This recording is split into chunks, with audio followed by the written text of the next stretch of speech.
Hello all dear students, उम्मीद करते हैं आप स्वस्थ होंगे, सेफ होंगे। आज मैं बात करने वाला हूं संविदा शिक्षक वर्ग 3 के बारे में। ठीक है, क्योंकि बहुत सारे बच्चों ने इसकी तैयारी करी है, बहुत सारे बच्चे अभी भी तैयारी करने का सोच रहे हैं। और सबसे बड़ी समस्या ये है कि अब क्योंकि अभी लगभग आप मान के चलिए कि जनवरी में इसकी परीक्षा होने वाली है, तो बहुत सारे बच्चे जो तैयारी कर चुके हैं और अब क्योंकि एग्जाम आगे बढ़ते जा रहा है तो थोड़ा सा मन नहीं लग रहा है, डीमोटिवेशन भी आ रहा है, थोड़ा सा ऐसा निराश जैसा भी फील हो रहा है और भी कई सारी चीजें ऐसी हो रही होंगी। तो मैं कुछ इंपॉर्टेंट चीजें आपके साथ शेयर करना चाहता हूं कि इस समय आपको क्या करना चाहिए और क्या स्टेप्स आपको अभी लेनी चाहिए, किस तरीके से पढ़ाई करना चाहिए। और अगर आप एकदम फ्रेशर हैं, आपने पहले तैयारी नहीं करी है, तो अब क्या आपको तैयारी शुरू करना चाहिए या नहीं करना चाहिए, और अगर करना चाहिए तो किस तरीके से। इन सब छोटे छोटे पॉइंट्स के बारे में मैं बात करने वाला हूं।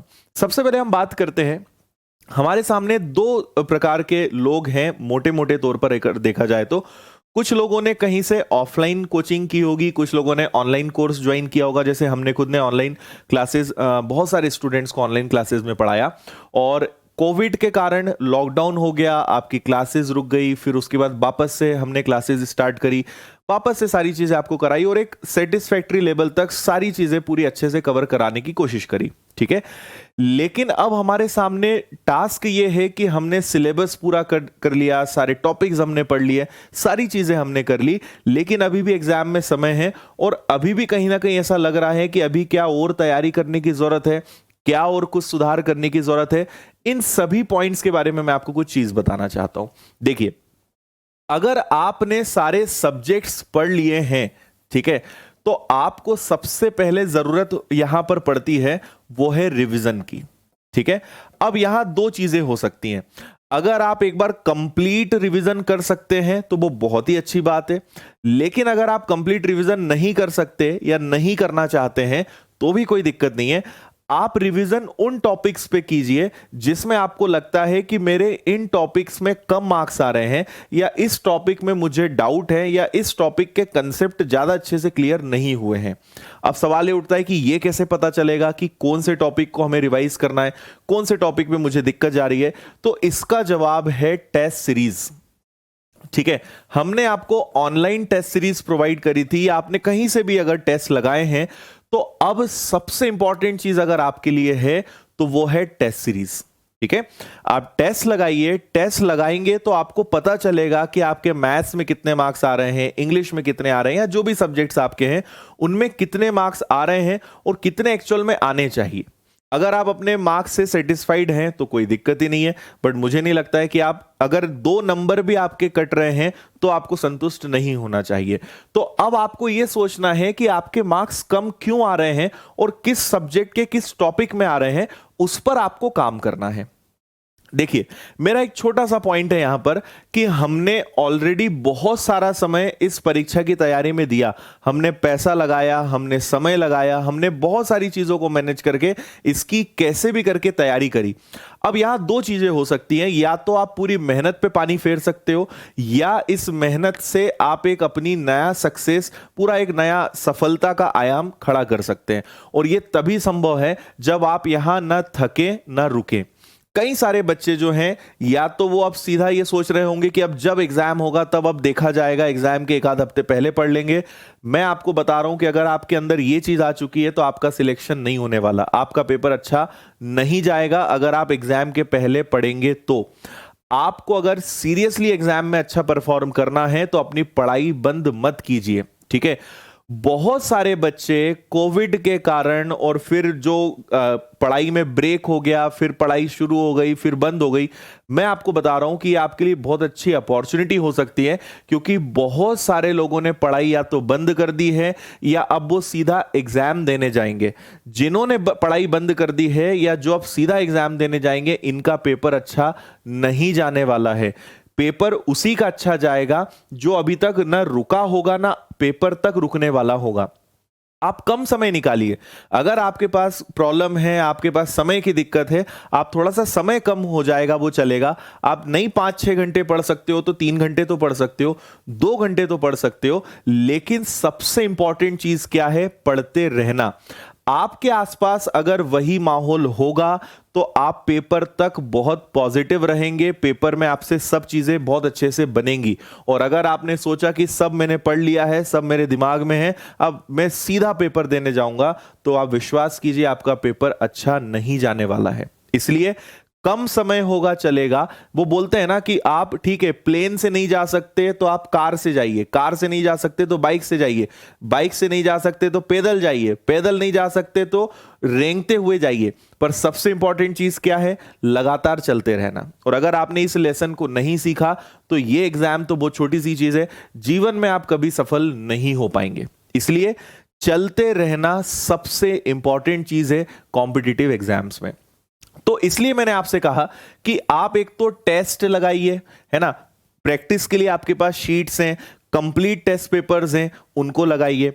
उसके हिसाब से फिर आप रिवीजन कीजिए और इसी तरीके से अपनी पढ़ाई को जारी रखिए। कई ऐसी चीजें होंगी जब आप टेस्ट लगाओगे, शीट सॉल्व करोगे, तो आपको कुछ कुछ ऐसी चीजें मिल सकती हैं जो आपको क्लास में न बताया गया हो या आपको लगता हो कि ये शायद हमने पढ़ा नहीं है। देखिए, जितनी इंपॉर्टेंट चीजें होती हैं, कोई भी सब्जेक्ट का कभी अंत नहीं होता है। अगर किसी सब्जेक्ट को एक साल भी पढ़ाया जाए तो भी उसमें कुछ ना कुछ नया हमेशा आपको पढ़ने को मिलेगा। तो हमारे पास जो समय था, जो परिस्थिति थी, उसके हिसाब से जितनी इंपॉर्टेंट चीजें थी वो सभी विषयों में सभी टीचर्स ने आपको पढ़ाई है। लेकिन किसी भी सब्जेक्ट का कभी अंत होता नहीं है, नया नया लगातार उसमें मिलता रहता है। तो आप अपने लेवल पर भी बहुत सारा काम कर सकते हैं। मतलब ऐसा नहीं है कि अगर कोई चीज आपको टेस्ट में मिली, आपको उसके बारे में नहीं पता है, इंटरनेट आपके पास है, बुक्स आपके पास हो सकती हैं, आप उसको थोड़ा सा सर्च करके ढूंढने की कोशिश तो कीजिए, आपको वो मिल सकता है। भाई एक या दो ऐसी चीजें हो सकती हैं जो आपके लिए नहीं हो, तो अगर आपको लग रहा है तो अपने लेवल पर भी थोड़ा सा ढूंढने की कोशिश कीजिए, आप उसको सीख सकते हैं, उसके बारे में और जानकारी निकाल सकते हैं। लेकिन मेरा एक ही सजेशन है, एक ही सुझाव है कि रुकना नहीं है, नहीं तो पूरी मेहनत पर पानी फिरना है। और इसके बाद ये एग्जाम कब होगा, कब ये वैकेंसी दोबारा आएगी, अभी तो एग्जाम हो जाए, ये हम सबकी बड़ी दुआ है। और अगर एग्जाम हो जाता है उसके बाद जल्दी से जल्दी रिजल्ट आना चाहिए और उसके आगे की जो प्रोसेस है वो होनी चाहिए। तो आप सोचिए कि अगली बार ये मौका आपको कब मिलेगा। आपको ये चीज बार बार अपने आप को बोलना है कि अगर आपने इस बार ढील दे दी, इस बार आपने सोच लिया कि ठीक है अब इस बार जैसा होगा देखा जाएगा, अगली बार का कोई भरोसा नहीं है। वैसे ये पेपर जो है कई सालों बाद हुआ है, अगली बार कब होगा कोई भी आपको नहीं बता सकता है। तो इतनी मेहनत करके आपने डिग्री ली, इतनी मेहनत करके आपने तैयारी करी, तो मेरे हिसाब से आपको इसको यूं ही नहीं जाने देना चाहिए। जितनी कोशिश बन सकती है बेस्ट से बेस्ट करने की कोशिश कीजिए। कहीं कोई दिक्कत आती है तो आप मुझे बताइए, मैं आपको गाइड करने की कोशिश करूंगा। आप कमेंट कर सकते हैं या मुझसे आप कांटेक्ट कर सकते हैं फेसबुक, इंस्टाग्राम पे। लेकिन most important thing is never stop, रुकिए मत।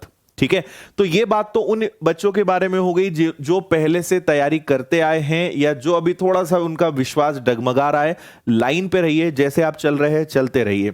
दूसरी बात, अब कई सारे बच्चे हैं जो सोच रहे हैं कि अब हम तैयारी शुरू कर दें।